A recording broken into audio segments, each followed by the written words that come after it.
Thanks everyone. So I'm on your screen real quick just to share a few of my New Year's Eve rituals in hopes that for some of you that you can practice these and bring in that peace, prosperity, and abundance that you are seeking in your new year. Okay. Spirit inclined me to share because I've kind of kept them private. Now they're not secrets because a lot of them have been practiced by many of us for years. Some of them are even ancient practices, and I'm going to be adding some, or at least one new ritual this year. I'm not going to speak on that because I don't have the results. I haven't tried it before, so we're going to, maybe next year I'll share that with you. It's very ancient, it's very common, but I'm just not going to speak on it because I don't have the results. These that I'm going to share with you, I have the results. So let's start with first, pay all of your bills. Okay. If you are capable of doing so, pay all of your bills and at least one of your debts. Okay.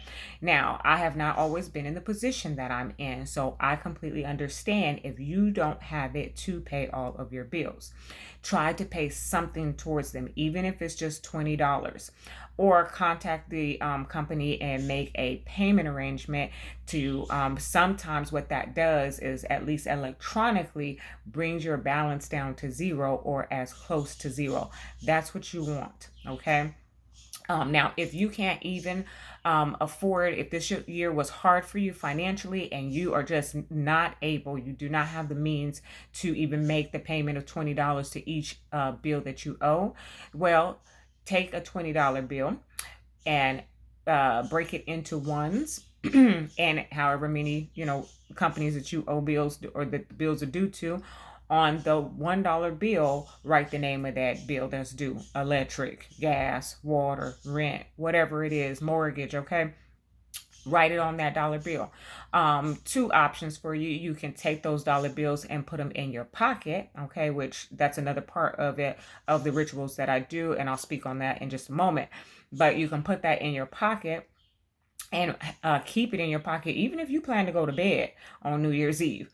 Put the money in your pocket. Or you can also, if you have an altar, lay those dollar bills with the name of those bills that are due on your altar. Okay.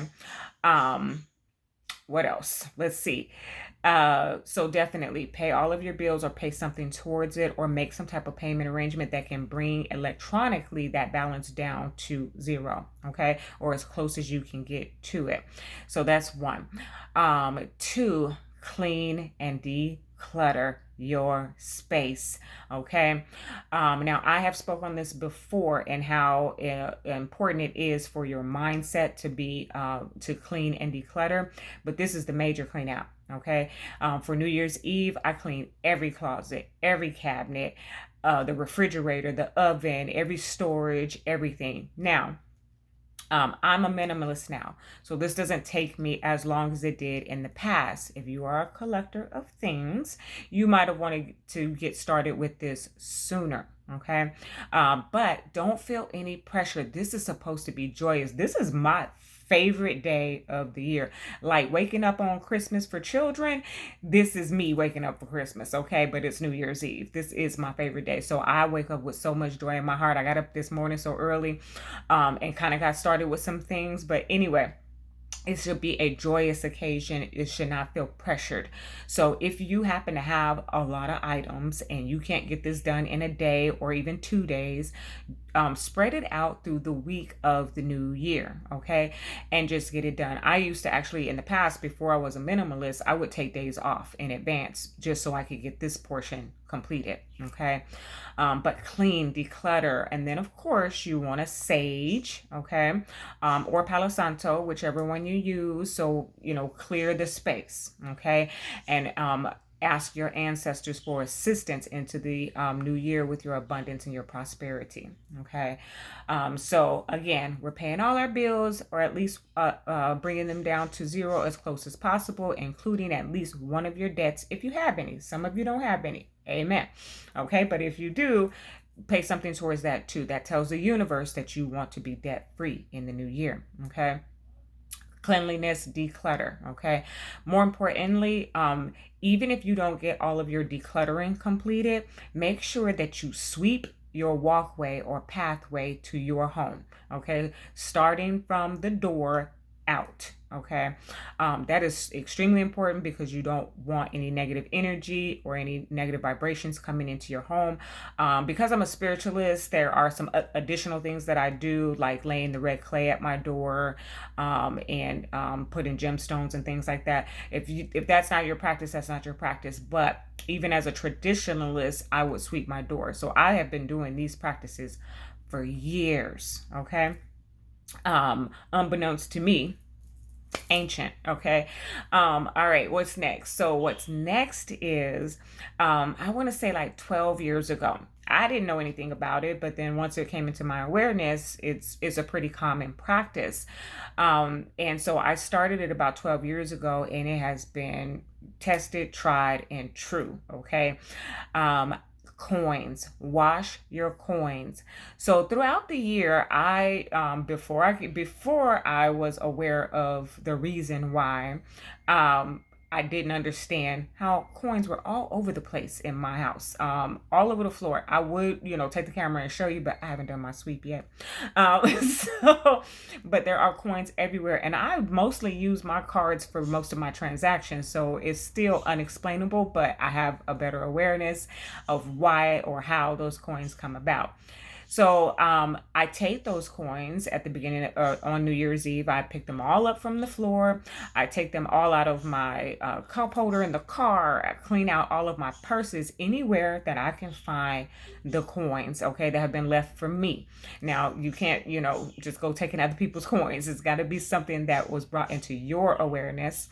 And I take all of those coins and I wash them. Soap and water, wash them in my sink, okay, in my kitchen sink. Yes, I sanitize afterwards, but I wash my coins, okay, and then I put them in a container to be housed at one of my altars, okay. You just find a sacred place that you want to keep them. It can just be in a cupboard, whatever is best for you, right?